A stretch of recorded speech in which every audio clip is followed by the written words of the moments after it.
Janelle Bryant walked into the airline's lobby, her sneakers making barely a sound on the polished floor. It was her day off, but today wasn't about work. She was there for a scheduled meeting with the airline's executive board to discuss a long-overdue diversity initiative.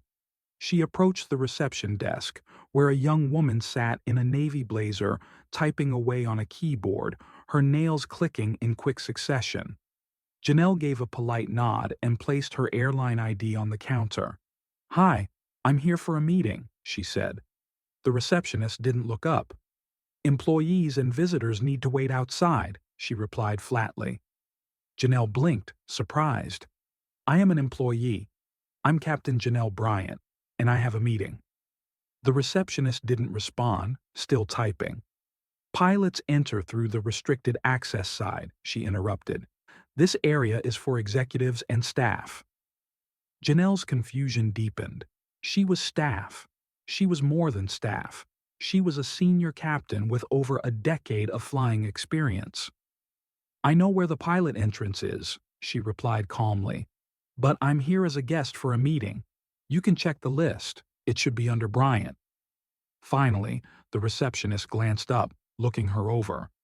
There was a flicker of doubt in her eyes before she pressed her lips into a thin line. "I'm sorry, but unless you're authorized, I can't let you in." Janelle felt the familiar weight settle in her chest. Before she could respond, movement caught her eye. Two white pilots, dressed similarly in casual attire, strolled in behind her. "Hey, good morning," one of them said with a grin. The receptionist's face lit up. "Oh, Captain Reynolds, Captain Harris, you can head right in," she said, waving them through without even checking their names. Janelle watched them disappear down the hallway before turning back. She kept her voice steady. "I just saw you let them in without checking anything. Why am I being asked to wait outside?" The receptionist's smile tightened. "They've been here before. I recognize them." Janelle exhaled sharply. "I've worked for this airline for 11 years. Before the receptionist could respond, a uniformed security guard approached. Broad-shouldered and unreadable, he asked, "Is there a problem?" Janelle could feel the tension in the room shift as the guard's presence was felt by everyone in the lobby. His arrival wasn't a question, it was a warning. "No problem at all," Janelle said, keeping her voice even. "I'm just trying to get to my meeting." The guard looked directly at her. "Ma'am, if you don't have the right clearance, I'm going to have to ask you to step outside." Janelle's fingers curled around her bag strap. Every muscle in her body screamed at her to walk away, but she wasn't going to let it go this time. "Check the list," she said, locking eyes with the receptionist.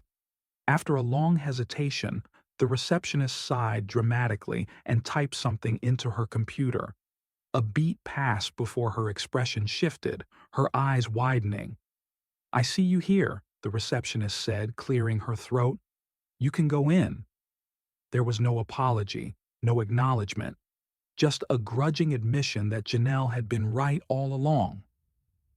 Janelle grabbed her ID from the counter and walked through the doors without another word. But something inside her had shifted. She had spent years enduring moments like this, quiet slights, questioning of her credentials, and subtle insinuations that she didn't belong. But this time, she wasn't walking away. This time, she had proof. As she sat in the meeting room, Janelle's mind kept replaying the moment at the front desk. The look on the receptionist's face when she realized her mistake, the way the security guard had assumed she was the problem. It wasn't new, but it was the last straw.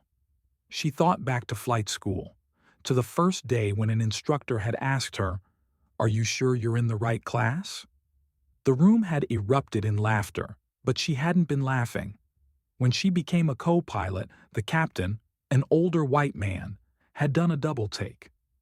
"Did you just graduate? You look a little green." She had been flying for 4 years at that point, and it didn't stop after she became a captain. It only got worse. Passengers doubted her authority. Flight attendants mistook her for a junior crew member, and gate agents asked if she was lost while walking to her own aircraft. Janelle had kept her head down and worked harder, but she never forgot. She had been keeping track, a folder filled with notes, emails, recorded conversations, complaints, proof. She thought back to the time she was passed over for a promotion, only for it to go to a pilot with less experience. The time a colleague had joked, "They're only keeping you around so they can put you on the website." The time an executive had called her the diversity hire to her face. She had smiled through it all, but she remembered everything. Now she wasn't just remembering, she was about to do something about it. Janelle sat through the meeting, nodding at the right moments and jotting down notes, but inside, her mind was racing. The executives droned on about their commitment to diversity, expanding opportunities, and creating a welcoming environment. But Janelle knew better. Words meant nothing when the reality was sitting right in front of them. Her phone vibrated in her pocket, a text from a fellow pilot she trusted. "Just heard what happened at the front desk. Unreal. You okay?" She tapped out a response.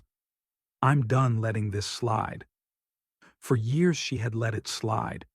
She had proven herself over and over again while others doubted her. But today was different. Today she had proof. The front desk security footage, flight logs showing the scarcity of black women captains at the airline, and reports from other pilots sharing their own experiences. She pulled up a draft of a formal complaint she had been working on for months, outlining systemic discrimination within the airline, with names, dates, and incidents. She had hesitated before, unsure of the consequences, but not anymore. Her finger hovered over the send button, and then she pressed it. That night, Janelle scrolled through her inbox, reading the responses. Some were quick automated replies, others tried to dismiss her concerns. "We take all allegations seriously, but we regret that you feel this way," one email read. They weren't taking her seriously. Her jaw tightened. They thought this would disappear, that she would walk away like so many others had before. But she wasn't going to let it slide this time. She made a call. "It's time to take this public," she said. If they wouldn't listen behind closed doors, she would make sure the world heard her instead. The next morning, Janelle's story exploded.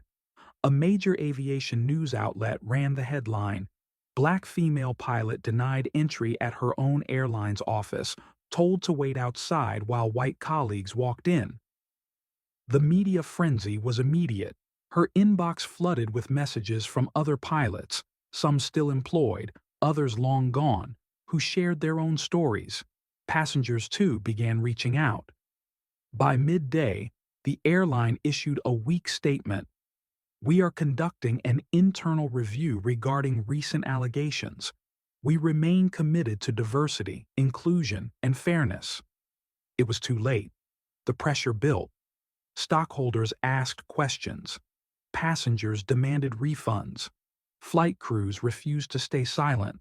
And then, one of the country's biggest newspapers published an investigative report uncovering a history of discrimination, pay gaps, and retaliation. Janelle had lived it, and now the world knew. The airline's executives scrambled, but it was too late. A leaked email between two senior executives mocked the backlash, saying, "Let her scream into the void. This will blow over like it always does." But this time, it didn't. The email went viral, news anchors dissected it, and social media erupted. Stock prices tanked. Corporate sponsors pulled out. Passengers canceled flights. And one morning, the CEO, the man who had dismissed Janelle's complaints for years, resigned. But it was too late. The airline's reputation was already in freefall. By the end of the week, the inevitable happened. The airline filed for bankruptcy. Months later, Janelle stood at the front of a conference hall, scanning the room. The faces looking back at her were diverse: Black, Latina, Asian, Indigenous, men and women, young and old. Some were fresh out of flight school, while others had been in the industry for years, carrying the same battle scars she did. I spent years believing that if I just kept my head down, worked twice as hard, and proved myself over and over again, things would change, she began. She paused before continuing. But I learned the hard way that silence doesn't fix broken systems. And when one of us speaks up, we give others the courage to do the same. A murmur of agreement rippled through the crowd. This wasn't just a speech, it was the launch of something bigger. With the money from her lawsuit settlement and the support of other pilots, Janelle had co-founded an aviation diversity initiative. This wasn't just another PR stunt or corporate checklist. It was a real program that provided scholarships, mentorships, and legal protection for underrepresented pilots. It held airlines accountable and ensured no black pilot would ever have to fight to be seen as worthy again. "We didn't just bring down an airline," Janelle said, her voice steady. "We changed the industry, and we're just getting started." The applause was deafening. For the first time in a long time, Janelle felt something she hadn't allowed herself to believe before. Not just justice, but real, lasting change. Janelle's story wasn't just about her. It was a reminder that when we speak up, we can force change. We don't have to stay silent, and we don't have to accept injustice. Your voice matters. Don't let anyone tell you otherwise.